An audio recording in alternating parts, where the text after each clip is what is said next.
మాటలతో విసిగించి మాటే వినదంట వయసే.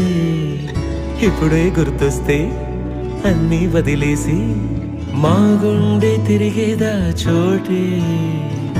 అరెరే బాల్యం రమ్మన్నారాదే, గుర్తుకొస్తే కంట చెమ్మ పెట్టిస్తుంటే